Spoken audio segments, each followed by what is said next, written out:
Okay, today I want to talk about APIs and HTTP requests because I've been thinking a lot about when I first started with N8N, what was the thing that was the most intimidating to me? At this point, I had been doing a lot of automation as far as just workflow automation, taking tons of data, optimizing it, running it through different filters and logic and analysis, and spitting that out in a new Excel sheet or an email or whatever.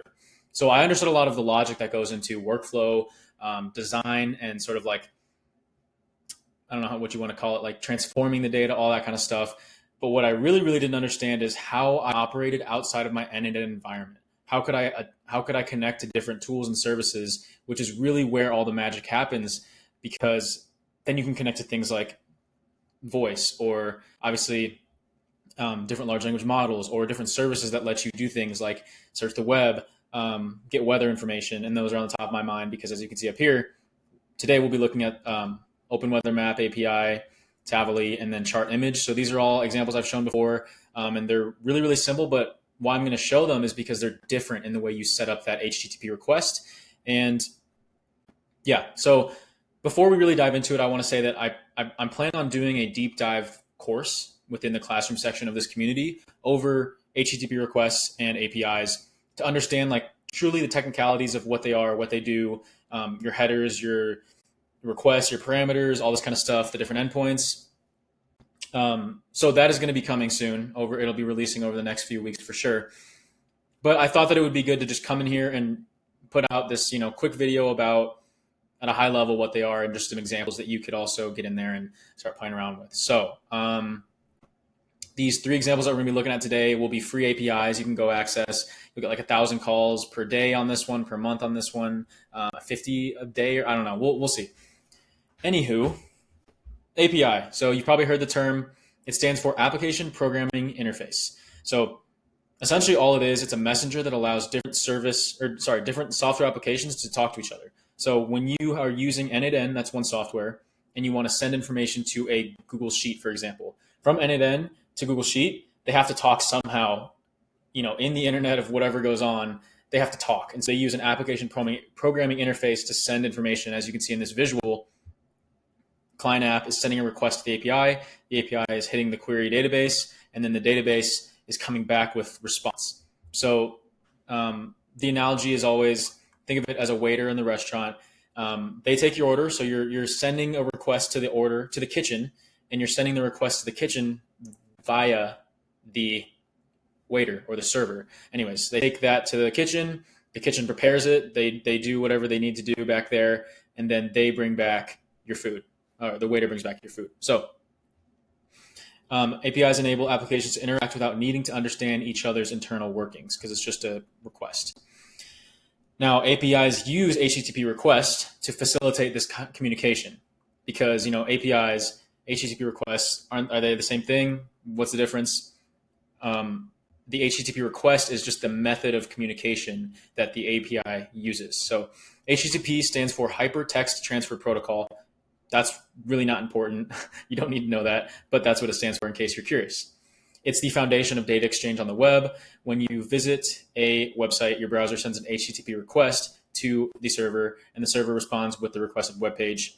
So APIs use that same mechanism to request and receive data. Now, there are different types of HTTP requests. Depending on what you're doing, they have different types of requests that each serve a specific purpose. So I would say typically the most common one is going to be a post. Get and post are probably the two common, but I tend to be using post a lot because actually, okay, we'll just break it down real quick. So get means that you're kind of retrieving data from a server. So like fetching a user's profile information or fetching the HTML content of your website, for example.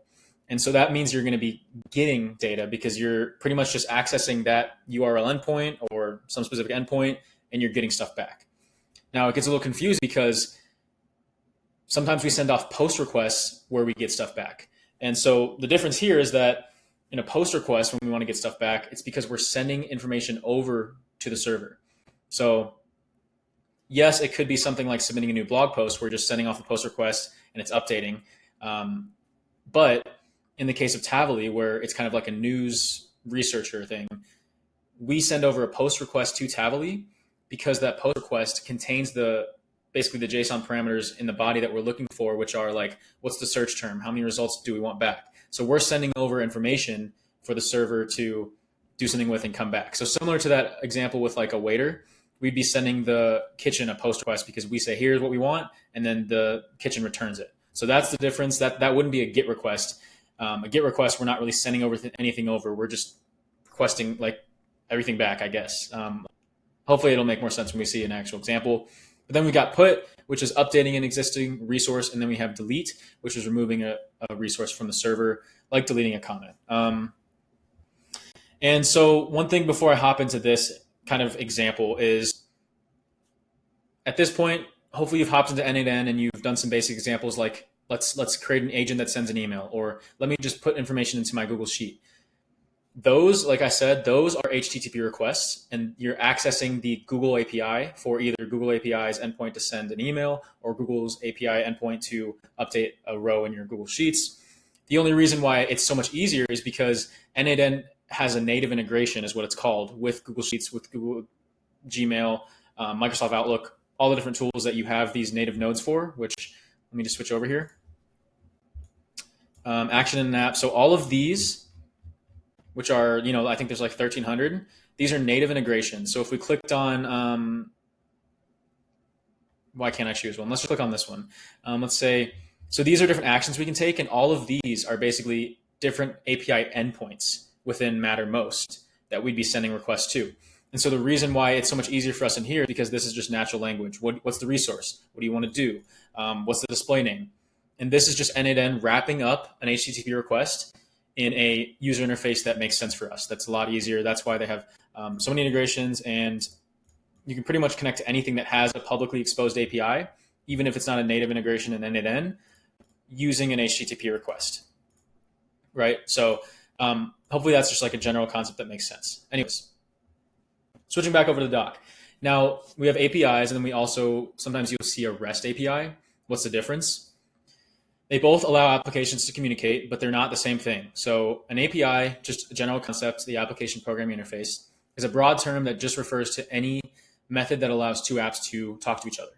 So example of an API is a weather app fetching temperature from a weather service, a payment system like Stripe allowing your Shopify store to actually connect to people's payments to send that over. Just a universal translator that helps two people who speak different languages, helps them communicate. But a REST API is more specific. These are the ones that use the HTTP requests to send and retrieve data. So those are the ones that are going to be using get, post, put, delete. They work with JSON. They're stateless, which means that each request is independent. And they use endpoints, which are just specific URLs to access data. So like when I talked about the native nodes, all those actions have different endpoints. You're basically hitting a different URL based on the action you need to do. So I'll show that off in a sec as well here. But example of REST API, we'd be sending a GET request to API weather.com/data city New York. So this is the endpoint for weather about New York, weather data about New York. And this is different from if we were to send New York in the body parameters, like we would be sending over information to Tavily. So the JSON response we might get back from this request would be cities New York, temperature is 20 degrees Celsius, and it's sunny. Okay, so I won't really break this down. I'll just drop this document in this post so you can really get in there and look at it. But some of the technicality stuff, some of those really technical things we don't really need to know. We just need to know 80% of it that actually allows us to understand how to use these things in our agent workflows or our automation workflows. Okay, so breaking this down in N8N, I'm going to run through this really quick because I think it'll just make more sense when we're actually in N8N doing it. So here we go. Let's pretend we're sending a request to Tavily. The foundational address for Tavily's API is https api.tavily.com. And how we find that is when things have publicly accessible APIs, you pretty much can go and type the name of the service, so Tavily, and then I would say API docs. And this would bring me to likely this page, where is Tavily's documents, API documentation. So as you can see, we have this stuff, API reference, but down here we have a REST API, and we'll click on API reference. So as you can see right here, the Tavily search and extract REST API can be accessed through the base URL of http api.tavily.com. So that is the base URL. And then we have an endpoint. So if we want to actually search for data based on a query, at the end of this base URL, we're going to be adding the endpoint of search. And as you can see, it tells us this is going to be a post request. So that's what we're doing. For executing a search query, we want to append /search. And so here's what I was talking about with the native nodes having different endpoints based on the action. In this case, what we're looking at is here's different actions. Like this is a delete HTTP request. We would be accessing the base URL, which is somewhere up here. And then we'd be saying /calendar ID /this. If we wanted to get calendars, we'd do this. If we wanted to insert calendars, we'd do a post request and do this. So that's what API documentation looks like. We could even go to events. Let's say we wanted to get an event from a calendar. Okay, so here's the base URL. Pretty much it ends here, I believe. And then here's the different endpoint you'd be accessing based on what you want to do. So here you can see different endpoints, that sort of stuff. Cool. So like we touched on, the request method here is going to be using a post method. So that's what we choose in the HTTP request node in N8N. You need to get an API key. So you would get an API key and you'd throw this into the, typically you send this into the header section of the request. It just depends. Like I said, this is shown in the chart image example. Tavily authenticates in the body request. So I know by now, if you're very new to this stuff, you're getting confused because there's headers and there's bodies and there's parameters and there's JSON and all this kind of stuff. So just look out for the deep dive topic or deep dive course where I just break this stuff down way more simple. I'm just trying to do a high level overview here.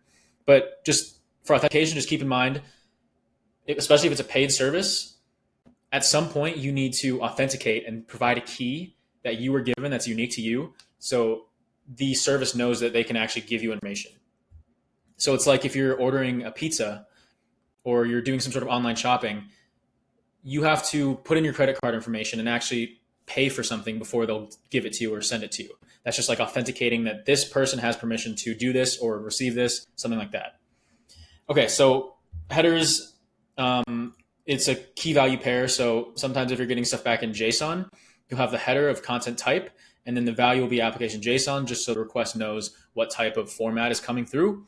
And then we can set up a request body. So body parameters is just like us sending over a payload to the service. In this case of Tavily, we'd be sending over Tavily our API key, our search query. We have different parameters like depth. We can include answers. We have max results. And I'll show you guys how we set up these different body parameters. But this is just basically us placing our order. If we were, ordering food or ordering pizza, this is us placing our order. This is what we want. And then, that's pretty much going to be it. So we're going to set up this request real quick because it's the example we just talked about. And then we'll do a quick one with open weather, and we'll do a quick one with get chart or chart image. So here we go. HTTP request. This one's going to be Tavily, right? So first of all, we know it's going to be a post method. So we're going to choose post.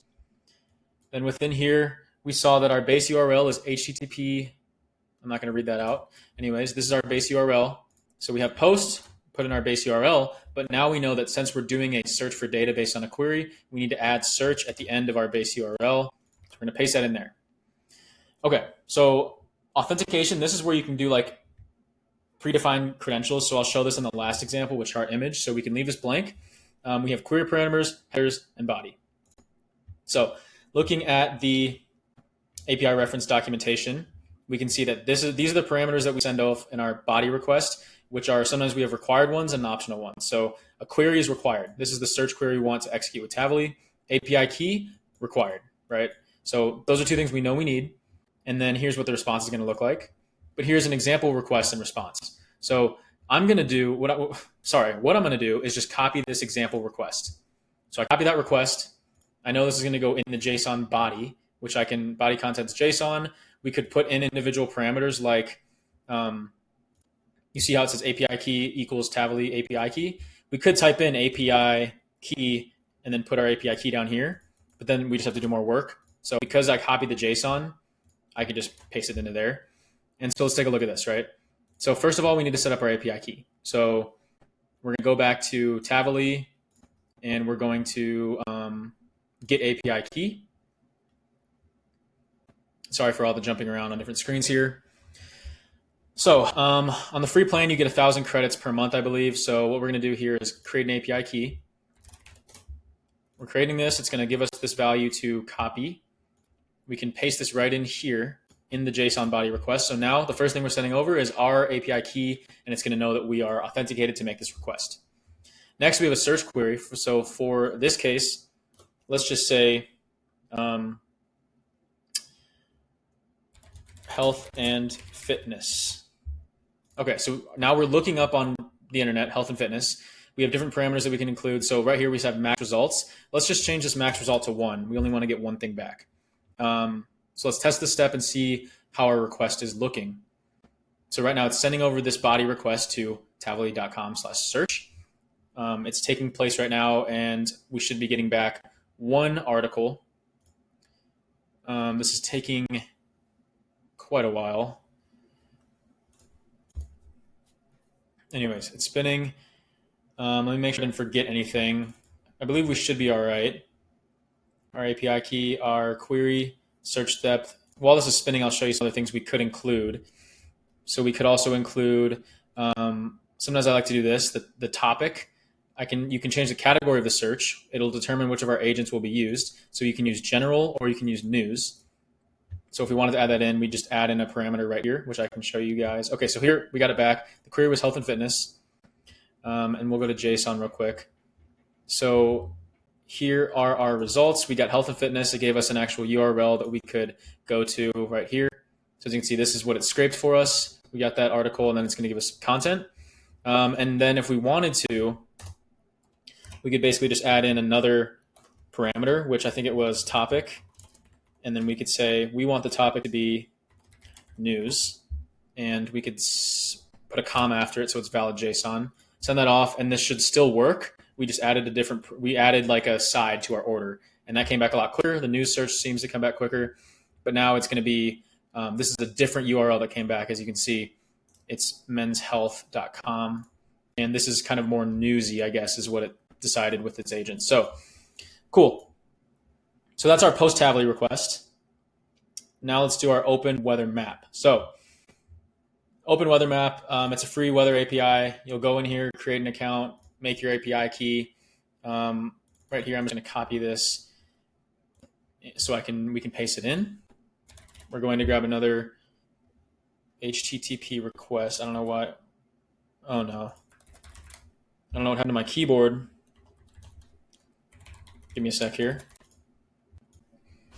Okay, fix the keyboard. We can now grab an HTTP request.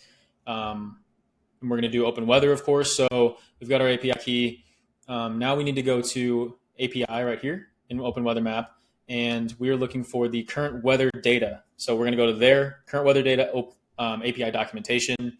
So how to make an API call. This is going to be a GET request. Let's see where it tells us that. I don't think explicitly right here it's telling us that. But anyways, we're going to copy this request. And this one's different because we're not sending over a body parameter.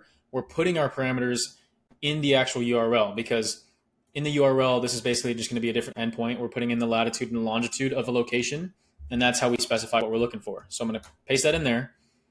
We will make this bigger. So first thing we need to do is add our API key. So instead of API key, I'm going to copy in the API key. So let me open up the clipboard here and grab that API key. Now we need latitude and longitude. So I have over here the latitude and longitude of Chicago. So we're going to throw the lat in there. We're going to throw the lon in there. Okay, so that should be our URL. That's our request. And we have our credential in there. So we should be able to just get weather data right here. Awesome. So clouds, overcast. At the bottom, you can see the name of the city we looked for is Chicago. And so this is just a prime example of, Open Weather Map actually has a native integration, return current weather data. We have our API key set up in here. So this is the exact same thing we're doing. This is where we put our access tokens. So this is just the native way of authenticating yourself. Let's get it in Imperial. Let's just choose by city name and go Chicago. And we should see same thing, overcast, clouds, Chicago. Okay, so that's just an example of they're doing the exact same thing. One is native, one is an HTTP request, but everything that we're doing that's reaching out of n8n is some sort of HTTP request or an API call. So that's Open Weather Map. I don't want this video to go too long, but let's do the chart image and I will show you a cool way to set some of this stuff up. So HTTP request, once again, let's hop into chart-image. So this one's really cool. It's a free one, and I showed this off before in the technical analysis video. So here's what their API documentation looks like. So I completely understand like it's intimidating because all API documentation looks a little different. You don't know exactly what you're looking for, but you just have to, you'll get used to it. It's repetition. Also, if you were to give the API documentation to ChatGPT and say, hey, I want to make a request to this service where I'm getting this or doing this, it's going to be your best friend. So base API endpoint, we found the base API endpoint. We know that that's good. Now we can see API v1, v2, v3, and they have different ways to authenticate. So we can do it here as a header. We can do header authorization is bear equals or bear your API key. We could also just throw our API key in the query parameter. We could do if we're doing v2, we need to do x-API-key and then our API key, which is different from authorization and then bearer. So I completely understand, like it's definitely confusing. So what we're going to do here is this is going to be a super, super simple way. We're going to go to trading view snapshot v2 just because I like these charts. Once again, we see the post request we're making. We see that we're going to add this on the end of our base URL that we got earlier. So here's all the pieces we need. Really, it's just about how do we actually put it together. So we can see these are the required things, which is just X API key. And then we have different ways we can set up like what we're looking for as far as a different stock, a different exchange, the type of chart. And then we also right here, we see the request body. We need content type application JSON, although this is optional. But instead of doing it manually, what we can do is look at these charts on the right and we can copy a curl. So a curl is just this snippet of code that we can copy, paste into our HTTP request node, and it's going to auto-populate the parameters. So let's do this chart right here. So this is a request example, and this is the curl. So we can copy this curl statement, go back into N8N. Right here, up top right, there's a button, import curl. Paste the curl in there, and then it's going to copy over this comment. You're going to want to get rid of that comment, and then import it. So first of all, as you can see up here, it's a get method. There's nothing filled in. But down here in this curl, we see post. We see a base URL with an endpoint. We see all this stuff. We're going to hit import, and boom, like magic, we now have the correct endpoint. The correct method is post. We have our header already filled in. All we need to do is put in our API key. We have our body already populated with all these values. These are kind of default values, but it's super cool, right? So two options. We can either put in our API key right here, right? We hit this and then test step and it'd be good. But also, like I talked about with the authentication, you can create them. So predefined, generic. And so this was a header parameter. So we're going to be looking for header auth. And in this case, I've already created mine. But what this would look like is the exact same thing. Down there, remember it was x-API-key and then an API key. That's exactly what you do here. You put x-API-key and then your API key. So this is just setting up a header in a way that you can save it. And also, so if I was on YouTube, I'm not exposing myself. So now I have my header. I don't need these parameters anymore. And I should be able to test step, and this should come back to us with a chart image right here of that one we saw. So it's a binary. We can view it, and boom, there is the image. So I hope that helps. Those were 3 examples of HTTP requests. And I hope that now you have a really good, or at least a better understanding and feel more comfortable with what they are, what they do, how they work. Hopefully it's not as intimidating now if you want to start looking into some API documentation, especially get in with these 3, which would be, first of all, Tavily. Play around with Tavily, get in there, get your API key, look at the docs, then go to Open Weather, test out this GET request, and then finally the chart image one's really cool, especially when you're able to just look how many different curls you have. Like you have all these different curl statements you can copy in there for different types of charts. And then when you get in there and you're sending over a body, like let's do a different one. Let's grab this one. When we're sending over a different type, you can actually like get in there and change the parameters a little bit to get it like what chart you want back. So now we have this. Once again, it's going to be a header. So let me grab my header auth. We don't need this. But then in the body, we have bar. It's dark themed. Intervals 45 minutes. The name, we have different color schemes. And so that's where you could tweak these things to, okay, I just got max usage parameter because I'm on the free plan. But this is where you could customize different things. And if you looked at my, if you watch the video where I use this, the technical analysis, you could see that we dynamically are feeding in the sorry, we're dynamically feeding in the stock ticker into the body request. So then every time it comes through, it's going to be a different image. Similarly with Tavily, a lot of times we have a search query right here, and we're dynamically filling in the search query. So every time the user asks an agent to search the internet, the agent fills in this parameter with whatever they were talking about, whatever they want to search the internet for. Okay, so that's it. I'm not going to ramble anymore. Like I said, I plan to make sort of a deep dive topic on HTTP requests and APIs. I know it's a really, really important topic and one that seems daunting up front. So let me know in this video what you thought, and if you have any specific things you'd like me to cover first or any outstanding questions about this topic. But thanks for watching, guys. Hope it was helpful.